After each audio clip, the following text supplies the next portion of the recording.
من صلاحية ربنا ويروح يشتغل انسان بقى والقصة بتاعته دي يروح لابس الكوتش لا الثاني هلبس الترند يبقى حاسس ابو النفس حب الاول على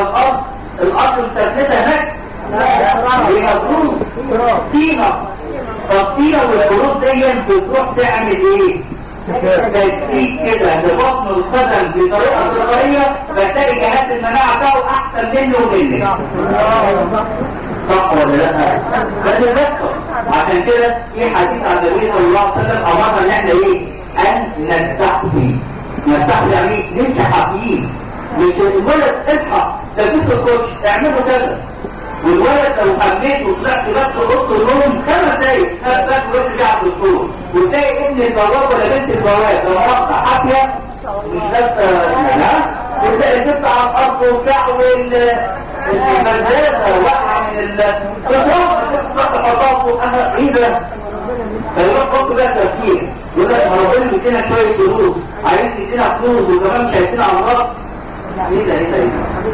دول ناس صغيره بقى وربنا بيدينا مصلحه طبعا ده تفكير ده حلو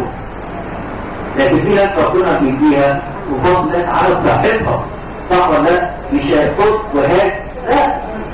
فنلاقي كده سبحان الله هو عنده في عزيمه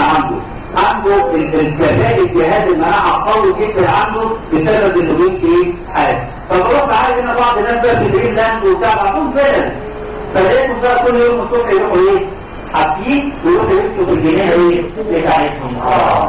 يبقى اول مره تكون اسلوبه ولا اي حاجه بحس السكينه لكن بعد كده بتلاقي انها ابتدت تقوى جهاز المناعه بيبقى اعلى كل الحاجات اللي بتحصل دي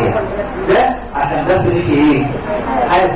فنبدا بقى نعالج كل الحاجات ديت من خلال باطن القدم من خلال الايدين من خلال الاذن واصبح ده علاج مكمل لو انت كانت ادويه انسولين بتاع الحاجات دي كلها ما اقدرش اقول وقف ده لا ما ينفعش ان انا اقول الكلام ده لكن ده مكمل لده في نفس الوقت ان ده بيقلل الاثار الجانبيه بتاعت الكيماويات الموجوده لان تعطيل اي دواء في الدنيا تلاقي ليه اثار ايه جانبيه يعني حاجه لمواطن التمثيل دي حاجه جنبها فنوع جدا ان احنا ايه نعالج منه انا يعتبر كده اديت نبذه ولو سريعه كده عن العلم دوت هو طبعا علم فرعوني قديم قوي لما نيجي نبص كده مع بعض في الصوره دي هتلاقي في رسمه كده فرعونيه قديمه قوي واحد ماسك ايدين الملك والثاني ماسك برجلين الملك وده بيسمى العلاج الملكي لان ما حدش يقدر يمارس العلاج ده الا الملك بس والعائله بتاعته لما مات الملك ومات العيله بتاعته ديت التفوا يوصلوا ويكتشفوا ان اعضاء جسم الانسان كلها موجوده في باطن القدم وموجوده فين في ايديه بس طبعا دي صور تكريم من فاضل كليه العلاج الطبيعي والحمد لله كان اول عالم مسلم في هذا المجال علم الريفلكسولوجي وشياته وجاء تكريم منهم وشهادات منهم والصوره دي اللي بتبين كل الامراض اللي احنا نقدر نعالجها من خلال باطن القدم زي ايه بقى الامراض دي؟ تقويم جهاز المناعه وتنشيط الغده الليمفاويه